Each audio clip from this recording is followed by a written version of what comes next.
Hello, my name is Ren Hanks. I'm a supervisor for NYC's Open Intake Animal Shelter, Animal Care Centers of NYC. ACC takes in over 30,000 non-human animals a year. New Hope, the department I supervise, partners with over 350 rescue organizations, rehabbers, as well as farm and wildlife sanctuaries to assist us in finding appropriate placements for all of the non-traditional and behaviorally or medically challenged animals who come through ACC's doors. I have an MFA in poetry from the University of New Orleans, but I'm not currently affiliated with an academic institution. I connected with Eric Fuhrer, our panel organizer, as well as my longtime friend and post-humanist kindred, and the other participants through a class Eric was teaching at Notre Dame University on gender justice and the environment. I was a guest lecturer in the class where I led a discussion about interspecies kinship and identification, featuring readings by Susan Stryker, Danthana Hattawarn, and Jamie Weinstein, as well as my own experiences as a trans poet and animal rescue worker.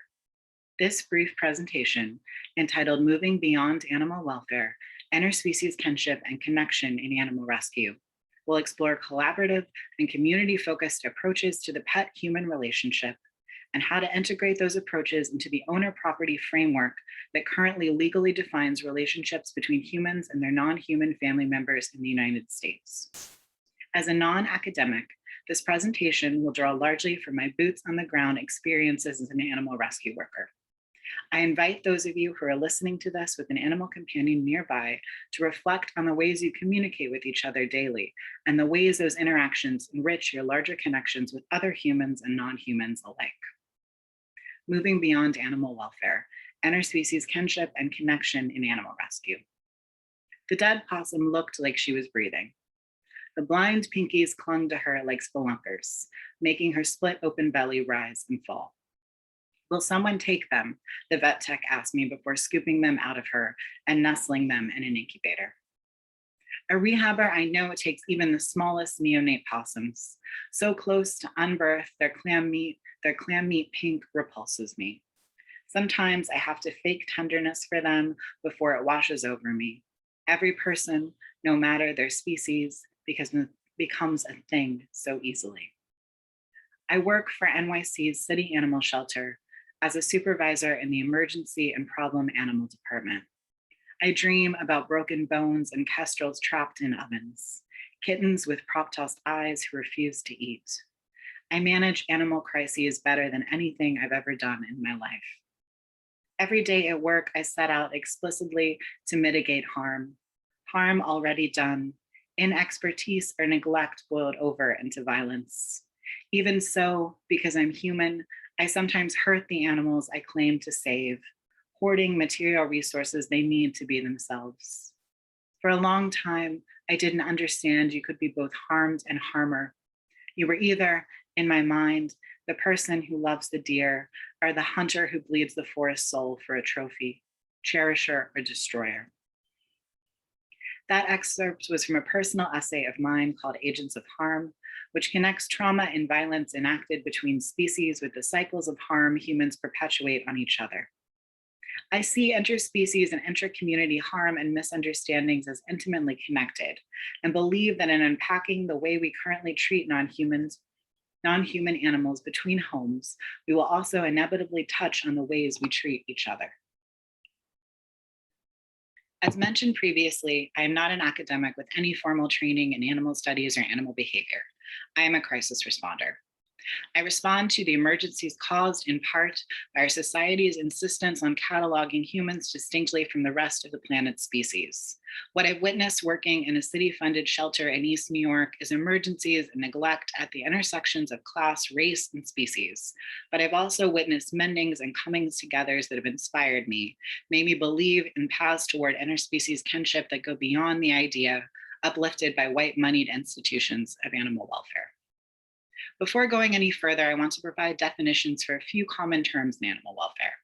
The first of those is open admission shelter, which means the animal shelter takes in any cat or dog regardless of their temperament, medical issues, or long-term prognosis. In the case of the shelter where I work, we take in any animal regardless of species, including alligators, monkeys, and other illegal pets, wildlife. Open intake shelters are largely municipal shelters funded by tax dollars that also provide an animal control function with regard to non-human animals who may pose a risk to humans. In contrast, limited intake shelters, which are generally privately owned nonprofits, do not take animals whose medical or behavioral issues would preclude them from becoming adoptions candidates. These are the shelters who generally advertise themselves as no-kill and tout their high release rates, which tend to be inflated partially because they are less likely to take in animals with a poor prognosis. Broadly, to be no-kill, an animal shelter must have a placement rate of 90% or higher, which includes municipal shelters such as the one I work at. However, no-kill has also become a buzzword that denotes a particular mentality and fundraising platform, the mentality of limited intake shelters who seldom have to perform euthanasia and sometimes claim not to, and fundraise off the fact that they don't kill non-human animals who could be saved. Nationwide organizations have mottos like Best Friends Save Them All, which create a skewed expectation on the part of their donors and the general public that there are enough homes or sanctuaries for all dogs and cats in need. The reality, unfortunately, is not that simple, which leads us to the myth of the good adopter. Limited intake shelters not only pick and choose which animals to take in, they pick and choose which adopters are good enough for the non-human animals in their care. Some do rigorous home, background, vet, and general reference checks that, by their very nature, privilege cis, white, straight, middle, and upper class applicants who have the ability to look like ideal homes on paper. Likewise, they also charge upwards of $400 in adoption fees, which the average person, especially a person from a marginalized background who is living paycheck to paycheck, could not afford. As a white trans person in shelter management in NYC, my partner and I would have a difficult time affording an adoption fee that high, and we are experienced cat and snake parents. These limited intake shelters operate on the basis that a good adopter should have a certain income and level of experience to be qualified. This is a myth that, in my opinion, makes interspecies relationships themselves something to be bought by a select few. In contrast, open admission shelters like ACC also have open adoption policies that welcome adopters at all income levels. Although adoption counselors at any shelter have implicit biases, because open admission shelters are generally able to do sliding scale adoption fees, we are able to meet people where they are and decouple financial limitations from their experience level, compassion, and worthiness as adopters. Municipal city shelters clash with the no-kill movement over dogs, primarily large dogs presumed to be pit mixes, who are deemed a risk to potential adopters, members of the public, and other non-human animals due to their bite histories or behavior challenges. Proponents of no-kill believe no dog should be euthanized for any reason, and that these dogs should be confined in shelters indefinitely or released to dog sanctuaries. These self-proclaimed advocates, primarily middle class and white, believe they are the only ones who can save these misunderstood dogs, dogs that come from quote unquote bad homes and had inattentive or quote unquote abusive owners. Additionally, their attitudes about bad owners are based largely on racial and class bias. Just from my anecdotal experience, these dogs are often surrendered by POC families who no longer feel safe with their pet due to the dog attacking a family member or trying to attack other dogs when on walks. These families surrender these dogs when they are out of other options. They are making the most compassionate choice they possibly can for their non-human family member given the circumstances.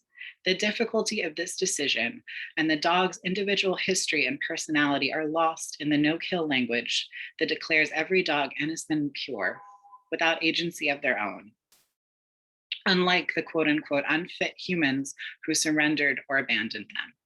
From a kinship perspective, calling a dog innocent and pure does nothing to recognize and appreciate their individual personhood and needs. While making the decision to end another life is always complicated and fraught, indefinite detention is equally so. Expanding the pool of adopters, as well as valuing the perspectives and experiences of surrendering owners and providing them as many surrender prevention resources as possible, is essential to honoring the connections between non-human animals and their families. In my opinion, one of the most important things we can do to shift the focus from simply welfare to animals to comprehensive interspecies-based to a comprehensive interspecies-based approach is providing surrender prevention resources in all neighborhoods and communities, especially the ones with fewer resources. One encouraging development I'm proud of at my own shelter is that we have dedicated surrender prevention coordinators who form real relationships with the communities and their pets, from medical grants to behavioral training. We should absolutely do what's best for the non-human animal if they're in an unsafe or unstable situation. However, as I touched on earlier, the prevalence of the good adopter myth means that many shelters are reluctant to work with original family members if they don't seem to have the correct means or knowledge. It's a reality that there are neglectful and outright abusive owners. As a side note, owner is not a term I like, but under current law, non-human animal companions are unfortunately regarded as property, which is also something that needs to change. But far more often, people come to the shelter because they think it's the best option they have. Interspecies bonds like those between us and our companion animals can be profound, especially if we understand how to communicate with each other. Another crucial part of moving beyond welfare is, to paraphrase a recent course instructor, treating every interaction with cats and dogs and other non-human animals that come through the shelter system as a conversation. Treating every interaction as a conversation isn't something that can be learned overnight, as it goes against the script that animals are something to be acted upon, vessels for food, comfort, and other desires, instead of someone's to engage with and form both passing or long-term relationships with. Additionally, many people outside of animal rescue welfare don't know how to read cat or dog body language. They do not know when an animal is stressed, anxious, or uncomfortable. I've seen many excited foster parents immediately hug a dog and wave their hand right in the dog's face or pick up a terrified kitten. Providing community resources to foster interspecies connection would include developing free training sessions on animal body language for new adopters and building in an animal communication 101 component to adoption counseling and interactions. I believe part of the reason people aren't always able to fully value their companion animals is because they don't have the tools to communicate with them. And such efforts are crucial to a more species integrated approach to adoption, surrender, and other animal rescue areas. I barely scratched the surface here, and there's much more I could say about the implications getting adopters and the public at large to start viewing companion animals through a kinship lens could have on their attitudes toward non-human animals more broadly. I'm happy to take questions and look forward to interacting with the other panelists and conference participants. Thank you.